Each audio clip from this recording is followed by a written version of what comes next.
팩트직격소다. 증시가 흔들리자 사람들이 은행으로 갔다. 돈을 넣으러가 아니라 돈을 빌리러 갔다. 최근 국내 증시가 크게 흔들렸다. 중동에서 벌어진 이란 사태로 코스피와 코스닥이 10% 가까이 급등락을 반복했다. 시장이 공포에 빠질 때 보통 투자자들은 돈을 빼기 시작한다. 그런데 이번에는 정반대 일이 벌어졌다.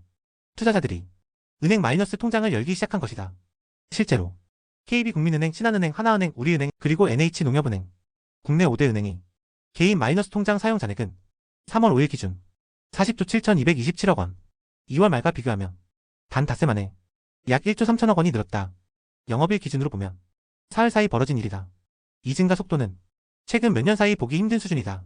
마이너스 통장 잔액은 2022년 12월 이후 약 3년 만에 가장 높은 수준이다. 왜 이런 일이 벌어졌을까? 답은 간단하다. 증시 때문이다.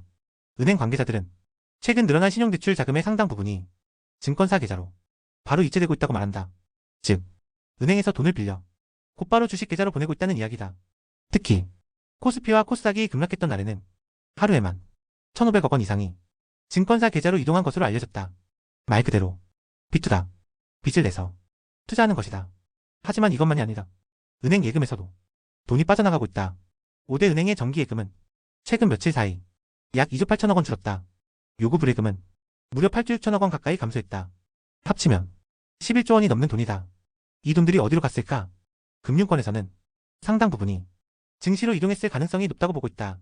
즉, 예금에 넣어두던 돈까지 주식시장으로 들어가고 있다는 뜻이다. 투자자들의 생각은 단순하다. 지금은 위기가 아니라 기회라는 것이다. 중동 긴장으로 증시가 급락했지만 이럴 때 저가 매수를 해야 한다는 판단이다. 일부 투자자들 사이에서는 코스피를 의심하지 말라, 이런 말까지 나온다.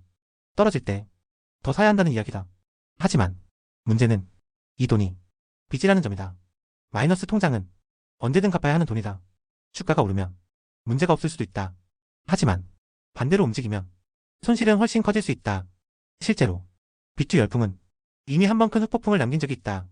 2020년과 2021년 코로나 이후 초저금리 시기, 투자자들은 대출을 끌어모아 주식시장에 뛰어들었다. 당시 마이너스 통장 잔액은 52조 원까지 치솟았다. 하지만 이후 금리가 오르고 증시가 조정을 받으면서 많은 투자자들이 큰 손실을 겪었다. 그런데 지금 비슷한 장면이 다시 나타나고 있다. 증시가 흔들리자 투자자들은 돈을 빼는 대신 오히려 더 많은 돈을 넣고 있다. 그것도 빌린 돈으로 말이다. 과연 이번 선택은 기회가 될까? 아니면 또 다른 위험의 시작일까? 구독과 좋아요가 만드는 팩트직격소다.